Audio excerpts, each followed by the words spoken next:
Hey there, Unsolved Mysteries fans, Wayward Legacy back at you with another video. So this case that I want to do today is of the Lizzie Borden house, and just to give you a quick background on Lizzie Borden if you don't know who she is. Basically she was a woman who in 1892 supposedly, or not supposedly, but she was convicted, or not convicted, but she was tried for the axe murders of her of her father and stepmother, and she was eventually acquitted and released from jail. And I don't want to get too into the case or anything like that, because I really don't know a whole lot about it. This is more about the house, so I'll basically I'll give you the details of the case, or well, of this, and I'll give you my thoughts on it. But first, I want to talk about this first. So this actually was covered in an episode of Supernatural once, well, last year actually, and basically the episode, it was there was like murders. There was a murder going on or something like that, and Sam and Dean basically went and checked it out, and it ended up being a babysitter of this little boy or whoever that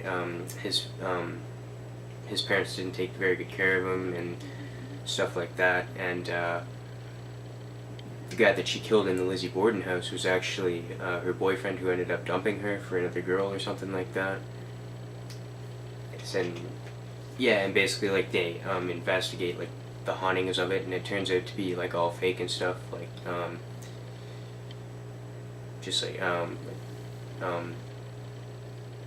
there's like sound recordings in the walls of like screams and stuff like that, and so that's basically how they covered it. And I'm gonna give you the history of the house basically, and I got the article up here on Unsolved Mysteries Wiki, so I'm just gonna get into it right now. So the Borden house is one of the most famous unsolved murder locations in the United States, if not the world. Today, it's a bed and breakfast where guests can stay and examine the fine details of the case and get scared out of their wits as the ghosts of the murder victims reach out of the living. I think the apparitions and all the activity that has been happening in the house, owner Martha McGinn reports, it's a possibility that the spirits are trying to communicate through myself, my staff, or my guests of who have really committed to the murders, so they can rest in peace. Put the story to sleep once and for all. Martha had lived in the house when she was growing up, and she is well aware of the house's haunted nature. She has seen things and felt several things. She has heard the sound of marbles being played, and on another occasion watched a window violently opening and slamming shut. She has also seen a shadowy silhouette of a woman in Victorian clothes floating 4 inches above the floor. Her employees have also experienced things. I've arrived at work to start cleaning the house, and I arrived at work to start cleaning the house, and I was on my last room. Employee Carrie Roderick describes her experience. I had made the bed and cleaned, dusted, and everything, and then I turned around, and there was the perfect impression of somebody lying on the bed. The indent pillow in the bed. The indent in the pillow in the bed. I looked at it for a couple of seconds, and then I booked out of the room. I had to leave. It scared me because I hadn't seen anything like that before in my life.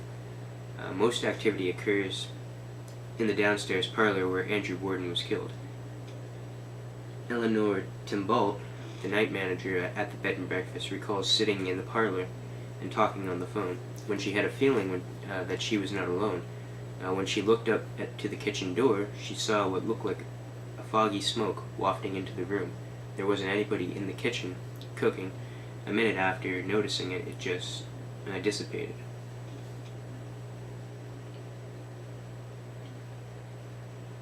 And it's been featured on quite a few different shows. It was featured on Ghost Hunters, Most Haunted Sightings, and Monster Quest. Obviously, it's still unsolved today. My basic thoughts on this is, I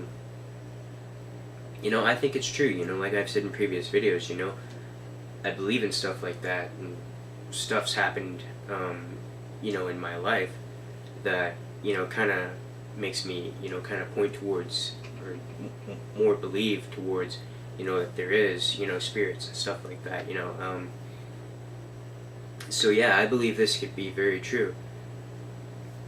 You know, now it could be fake as well, you know, for people, for the owners to, you know, want to make money and stuff like that by having people go in there and whatnot, and stay there.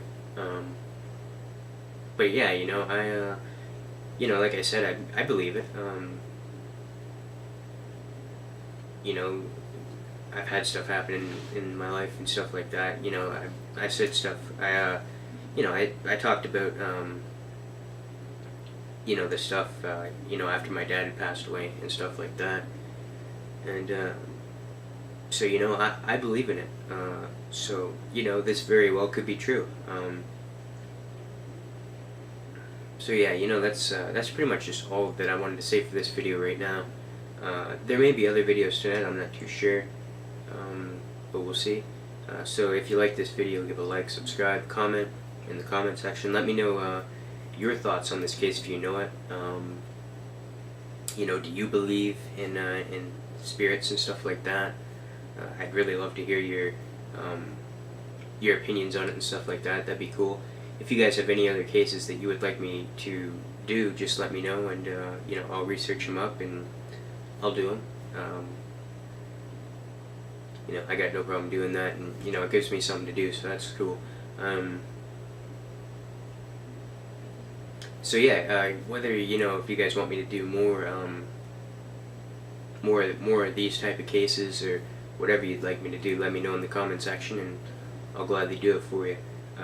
As usual, my Twitter and PSN link will be in the description if you want to follow me on Twitter, add me on PSN. Those will be in there. Well, it won't be the links, you know, just because or the link for Twitter, just because I'm kind of lazy. It'll just be my Twitter handle, so @JohnHal4 is my Twitter handle. So if you want to add me on there, you can. Or not add me, but follow me, you can. And, you know, we can talk on there. I'm not on that page a whole lot, but I'm on it sometimes, so. So yeah, you know, like I said, that's pretty much all I gotta say right now, and I'll see you in the next one. Wayward out.